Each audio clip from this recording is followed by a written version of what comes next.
Good evening. This week and next, we will present a black paper on white racism. Frequently, the definition and effects of racism are greatly misunderstood. Certainly, the impact on blacks can only be described by us. An operational definition of individual racism is subordination of a person or group because of race. But we will focus on the institutional practice of racism, when a group is subordinated by factors indirectly related to race. An example would be a union with all white members. You can only get in the union if a member sponsors you, and automatically whites select one another. So this pattern of selection automatically keeps blacks out. The union is white in the first place because its membership reflects the leftover patterns of slavery. Therefore, racist behavior is both intentional and unintentional. Our institutions mostly involve unsuspecting individuals who are part of a racist pattern. All definitions of black people's standards and values have been defined by whites in a society basically European. As simple as it may seem, we have never made any definition of our condition, beauty standards, social etiquette. Even our names have been given us by a white culture. To make an authoritative statement of our concept of Christianity, history, education, values and culture, war, colonialism and imperialism, and psychological development, and how these institutions operate in a white racist society, 6 black scholars and philosophers have been invited to present positions and analyses of these topics. With me tonight are John Henrik Clarke, an associate professor of African and Afro-American history at Hunter College in New York. Mr. Clarke is also author of 11 books, including Harlem, USA. Preston Wilcox, head of the Education Workshop of the Congress of African People, is president of Afram Associates, a black educational consultant firm, and is an outstanding author. Reverend Albert Clegg is pastor of the Shrine of the Black Madonna in Detroit, Michigan, and an advocate of black Christian nationalism. He is author of a soon-to-be-published book, Black Christian Nationalism, New Directions for the Black Church. Brother Clarke? I'd like to begin by establishing some kind of a frame of reference. Exactly what are we talking about? And I think in order to do this, I'm going to try to dismiss the subject, then come back to it and deal with it. There is no such thing as a race. Nature created no races. Man created races, racial classifications, and he had his own reason for doing it. Now, who benefited from this artificial creation at first? Who benefits from it now? Now, let's look at the historical roots of this whole thing, and you're not going to understand it until you understand the implications, the far-reaching effects of the opening up of the so-called New World, Christopher Columbus and other thugs coming, suppressing the Indians, and finding a justification for this kind of thing. Let's look at Europe in the 15th and the 16th century, because racism has its roots in that second rise of Europe in the 15th and the 16th century. They had to justify what they were going to do to most of mankind. They were about to take over the whole world. Now, there's a myth about an argument about whether the world was round or flat. That's an old wives' tale. The European had gained enough knowledge and had enough guns, and he had been hungry enough within the body of Europe until he decided that he was going to go out and take the world, be it round or flat. Now, in order to understand the religious basis of racism, we have to go back to a papal bull that the Pope issued in 1455 in an argument between Portugal and Spain. He turned to them impatiently and said, "You are both authorized to reduce to servitude all infidel people." And it just so happens that most of the so-called infidels were non-European people, non-white people.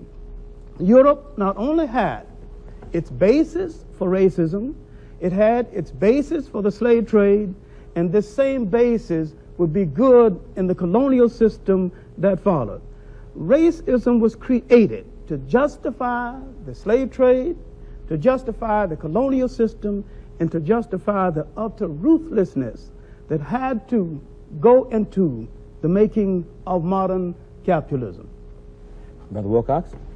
Let me begin by suggesting that the clearest evidence of racism in education is the essential control over black education, both in so-called integrated settings and in segregated settings, by white people, many of whom are incapable of responding to the people they're educating as people, many of whom are incapable of understanding the culture and the history of the people they're educating, many of whom really do not see any kind of responsibility for involving these communities and managing their own education. The second kind of aspect is the ability of white communities to keep black people out of their communities and still yet exercise some influence over the education in black communities. That is, even when there's no blacks in the white community, whites are still having some kind of influence over the education in black communities. A third example is the way in which our schools are organized. Despite the fact that we know we live in a racist society, the schools continue to be organized as though racism does not exist. That is, there's been no real shift of power within the school. There's been no effective change in the content. There's been no forthright recognition of the politics involved in education. For instance, in New York City, about 55% of the students are black and Puerto Rican, yet we have one black and one Puerto Rican member on a school board of 5 people. So 3 white people are making decisions that affect 55% of people whom they may not be able to respect as people. Reverend Clegg? Well, I think the basic reason or symptom or proof for the racism of the Christian church is the simple fact that white people have pretended for so long that Jesus was white, and that they've had the necessity to interpret Jesus as being white, when essentially white Christianity is racially, is historically false and theologically absurd, and practically, in terms of its effect on black people, it's a debasing institution that enslaves black people. I think we have to understand, though, that we're not making moral judgments here. Any institution that exists in any society exists to serve the interests of the people who set it up. And Christianity began as a black man's religion. It's an African religion. We have to remember that Israel went into Egypt with 70 people, and after approximately 750 years came out with over 2 million people, and hordes of other slaves who came out and became also part of the emerging new nation of Israel. So Israel, the biblical Israel, was a black nation, an African nation that came out of Africa and kept constant ties with Africa. And so we have to remember then that Jesus was a black Messiah, not a white Messiah, and he comes out of the whole historical background of Africa, of African traditions, of African history, of African culture, the concept of communalism, the concept of a chosen people, the concept of kingdom of God on earth. All these things were out of African tradition, not out of the white man's tradition. And Jesus was essentially a revolutionary Messiah who was trying to lead a black people in a revolt, in a struggle and conflict with a white Gentile oppressor. So the whole church has to be viewed from the point of view of the white oppressor. The white oppressor has one kind of Christianity, has one kind of church. The black church has to become independent and go back to the historic African roots of Christianity, because the slave church that the white man set up for black people tends to continue the enslavement of black people. So the black church has to become, again, a revolutionary instrument in the hands of black people, controlled by black people, fighting, as Jesus fought, for the liberation of black people against white Gentile oppression. I'd like to continue from Reverend Clegg's point and deal briefly with image, because image is the paramount factor in keeping racism alive. Now, exactly when did the Christian church become white, inasmuch as Christ is described in early literature as being swarthy and having hair like sheep's wool, and that's surely not a Caucasian's hair. The first image of the church, the first image of the Madonna, was the black Madonnas, and these black Madonnas were very prevalent in the churches of Europe. Up until the 16th and the 17th century, there was no white Madonnas in the churches of Europe. And some of the churches of Europe to this very day have black Madonnas. All right. At what point did Christianity become all white? And at what point did Christ become a blonde, blue-eyed person that hangs in your churches, and with a haircut and a uniform, he'd probably be a good Nazi? All right. One thing the Jews seem to have forgotten is that the picture of Christ, as in present-day literature, is an insult to them, because there's nothing particularly Jewish about him, physically or otherwise. All right. Now, another thing we're going to have to look at seriously is that when the Europeans projected themselves out into the broader world, they not only colonized most of mankind, they colonized the teaching of history itself. And gradually, so many things black became white. I'd like to just say one little word about when did Christianity become white. The process by which Christianity became gradually to be interpreted as being white began at a very early point with Apostle Paul, who wrote the epistles of the New Testament, and who was, even at that time, with black Israel and black Jews, an Uncle Tom Jew.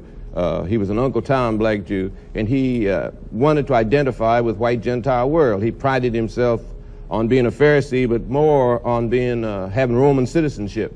So as soon as he had sunstroke on the Damascus Road and said he's been converted, he started out to take the Christianity, the teachings of Jesus, to the Gentile world. Now, he could not take the revolutionary teachings that Jesus had actually taught, because Jesus was a zealot, and they were engaged in revolution. I mean, open revolution. He was one of the zealot leaders at that time. So he couldn't take that to the Gentile world. So he had to make an image, a symbol out of Jesus on the cross, which was compatible with the heathen symbolism of the Roman and Greco-Roman heathen world. So he made Jesus a kind of a heathen symbol that he could take to the Gentile world. And the whole writings of the Apostle Paul tend then to destroy the basic African background of Christianity and to make it compatible with the Greco-Roman heathen world. So it began there. But the actual identification of Christianity as being a white religion didn't really take place until the 14th, 15th, 16th centuries, when the pictures were being painted and paid for by the Catholic Church. At that point, white people had decided to declare black people inferior. And so the whole concept of Jesus being black, or the Madonna being black, was unacceptable to white people at all. A whole new type of slavery was beginning to emerge. The old type of slavery in Egypt, Joseph was a slave who rose to be second only to Pharaoh. A whole different concept of slavery. You were a slave only in the terms that your labor was taken. But gradually the white man declared that anyone who was non-white, who was enslaved, was declared to be inferior, therefore had a whole different kind of existence. So the whole gradual thing was a part of the slavery process that Dr. Clark mentioned, a part of the betrayal of the Apostle Paul, and a part of the fall of Jerusalem and the fort, and where Jews were scattered all over the world. We have to remember one thing I think is very important, that the white Jews that we see today have no bloodline connection with the Jews of the biblical period. They were converted to Judaism in Europe and in Russia. They were converted and have no bloodline connection with the black Jews who make up the biblical Israel that the Bible writes about and of which Jesus was a part. Well, what happened to the black Jews? The black Jews are still in existence. There are black Jews in America. There are black Jews all over Africa. There are black Jews in Palestine. There are black Jews everywhere. Diane's daughter complained not more than 2 years ago that black Jews had moved on either side of her house, and therefore her property had depreciated in Palestine. Black Jews had depreciated her property. Jews had moved directly from Palestine to India, and the community celebrated its 1900th anniversary or something, and they had white Jews who had emigrated from Europe and black Jews who had originally come from Jerusalem at the fall of Jerusalem, had an uninterrupted straight line of connection from the fall of Jerusalem to India. All over the world there are black Jews, but the Zionist Jews who had been converted to Judaism have taken over the control of the definition of what Judaism is, as white people do with anything. If they come into it, they take it over and define what it is, as you stated in your introductory statement. So we have to remember that white Jews, when you see them on the street, are not the Jews of the biblical period. And that sometimes confuses black people who ought to be black Christian nationalists. See, one of the things I'm hearing from both of the brothers is that not only have whites tried to deceive blacks about the realities, but they in effect, deceived each other about the realities. That is, I'm sitting here thinking about the institutions in this society, all of which are racist, you know, which whites created and which whites have used in order to advance themselves, but never at any point stopping and recognizing, for instance, that the prisons have nothing to do with rehabilitation, or that the courts, in most cases, really have nothing to do with justice. What about schools? What Specifically is a racist pattern, in your opinion, as far as the educational process or the schools is concerned? Well, I would say that the overwhelming educational process that is racist is a tendency to educate people against their own interests. That is, to educate black kids to hate themselves, to educate blacks to feel alienated from their own people, to educate blacks to become advocates for the mainstream against their own community. Well, how is that done, specifically? Well, I would say that, you know, the traditional educational process is, number one, the concealing of the truth about history, the educating of black students away from the problems of their own community. For instance, very few black students on college campuses are enabled to use their minds to work on the problems that bedevil the black community, like sickle cell anemia, or the housing problems, the drug problems that are imposed on the black community by the outside. Very few black students on white campuses or any campus are spending their energies and their minds on trying to find solutions to those problems. In most cases, they're being educated, say, with the drug problem, to learn how to use methadone. You know. Now, look, let's deal with our own historical naivete. Until we deal with it, we're not going any place. Black people have no right to expect anything from this establishment because it wasn't set up for them. They wasn't brought to this country to be given democracy. They was brought to this country to do some work, to labor and to obey. And once the machines made a whole lot of these jobs obsolete, it tended to make a whole lot of the people obsolete. Now, we keep worrying about the American promise and the American dream, and we forget it wasn't made to us. And the white man has not betrayed anything because he didn't promise us anything in the first place. Now, the role of institutions in a society is to reflect the power that controls that society. So we have American institutions arrayed against us, and we naively expect these institutions to reform themselves, because if they reform themselves, that's tantamount to presiding over their own demise. I'd like to say one thing on that. I think the question you asked is how do the schools accomplish this? I mean, you were concerned about the process. I think we got to understand that there's no such thing as objective truth, which is implicit in everything Dr. Clark says. That white people use the institutions to accomplish white purpose. The white purpose is to maintain a power position and keep everybody else in a subordinate, powerless kind of position. Now that's the institution's purpose, and that's the way it functions and how it functions. And we got to realize then that everything that the schools teach is designed to fit into that purpose. The schools teach not objective truth, but what the white man wants to project as truth. Now that's from the very kindergarten right straight on through. Well, for example, what? Sociology.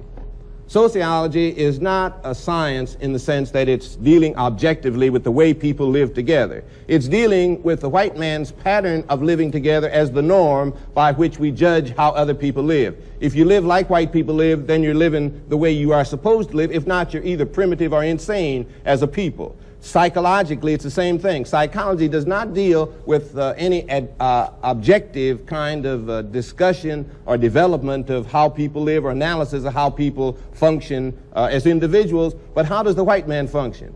If the white man does it this way, then this is the norm by which we judge all other people. If the white man is violent, then actually all people have to be violent to be normal. If you're not violent, obviously there's something wrong with you and you should be in an insane asylum. The whole pattern that's set up as a norm for human behavior by psychologists, the whole library full of it. Psychiatrists, everybody that's dealing with it is dealing with it from a white point of view. So they teach white children, black children and white children, to look through white eyes.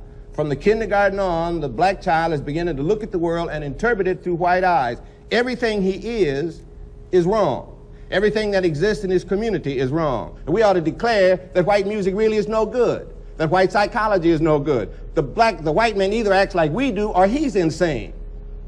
White sociology is no good. The very structure of white society indicates that white people, obviously, in social structure, are either insane or they're abnormal. So we have to project then a black psychology, a black sociology, a black music, a black history that takes in the realities and that is essentially sound, as opposed to the mythology that the white man has developed out of his own ignorance, for one thing, out of his non-creativity, because the white man has never created anything. He's stolen things but never created anything. He cannot actually deal with history because history is a recital of his total failure and his total absence of making any genuine contribution to the world. If we define a black psychology, a black sociology, where will we use these?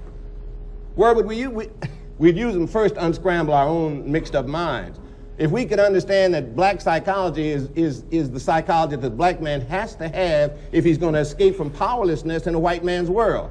Now, the struggle is a struggle between black people for power and white people to keep power. Now, all we're dealing with is a power struggle. Every institution that the white man has, he uses in this power struggle. There's nothing wrong with that, nothing immoral about it. Any people would do that. When we get on top, we're going to do exactly the same thing. We're going to use every institution to perpetuate black power. And the white man's going to have to fight up from the bottom again for another, 100 million years trying to get back to a position of power. There's nothing wrong with fighting for power, but the thing that's wrong is for powerless people to accept their powerlessness and to accept the definition by which they are maintained powerless and to accept the institutions which perpetuate their powerlessness. So that's why I think the black church has to become a power base for black people in changing this total institutional conception structure that black people are living in. We've got to use it as a base to spin off all the institutions that black people need that come from a black perspective, a black orientation, and are concerned with black power as opposed to white power.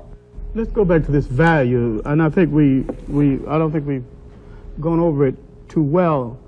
We need to look at what kind of societies did black people come out of? What happened before this interference? Now, we came out of basic pluralistic societies, but we came out of sharing societies where nobody was very rich and nobody at all was poor. Now, an African in these societies would no more kill a deer and say, "This is mine," than he would fly, because he didn't think that way. He thought of all property as belonging to the total community. Now, we were brought into a society as slaves just at the time the concept of private property and capitalism was getting well underway with the backing of the church. Now, there is a clash between the values of, the best values of the society we came out of and the society that enslaved us. And too many of us are tied up with these values, the sacredness of private property. What is so sacred about private property? What is so sacred about one man taking upon himself more than he could use in a lifetime while people walking by this mountain of wealth starving? Nothing particularly sacred about this. And these things did not exist in these old societies until these old societies began to have internal differences, and the European came in, and the African naively permitted him to arbitrate an African family dispute until we understand that up on sight, the African invited the European for dinner. That's the first thing he did. The Indian invited the European for dinner. The Polynesians invited the European for dinner. Now, if you invite people for dinner, first place, you've got plenty dinner, and you have a society that is traditionally hospitable to strangers. The Indians invited Christopher Columbus for dinner, the first thing they did. All right. Now let's look at what was happening inside of Christopher Columbus's mind, and we can go to his own diary for this.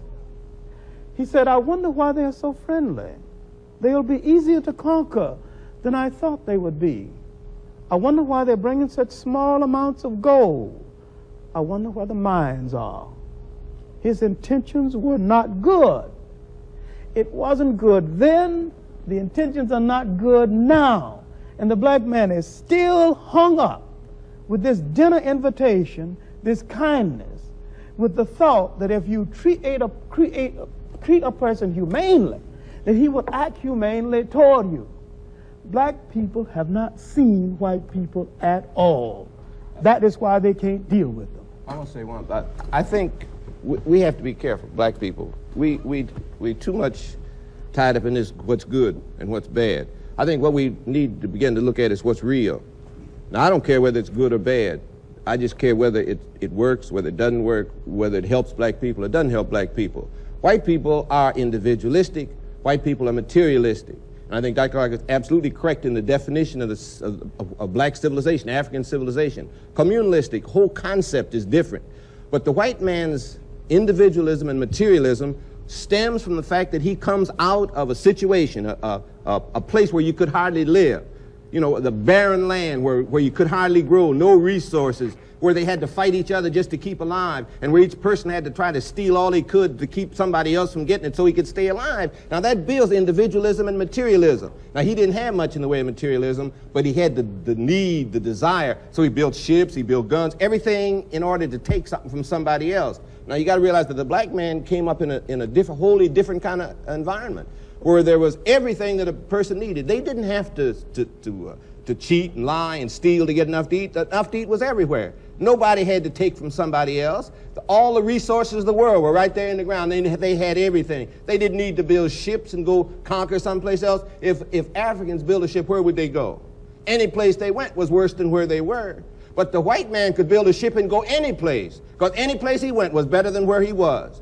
Anything that he could take was better than what he already had. So we're dealing with the cultures of two people that stem from the kind of situation in which they live. Black people today are trying to be individualistic and materialistic because we are now in a slave culture. The white man has dominated us so completely, we try to accept his values. What we've got to do is reject his values, go back and accept the old values that come from Africa, our own historic black values, and have a black value system that we put in opposition to the white man's materialism and individualism. Thank you very much, gentlemen. This week we have presented a black paper on white racism, part 1. We have discussed education, history, and Christianity, and how these institutions in a racist pattern affect the lives and mentality of black people. Next week we will present part 2. We will deal next week with values and culture, war, colonialism and imperialism, and personality development or psychology.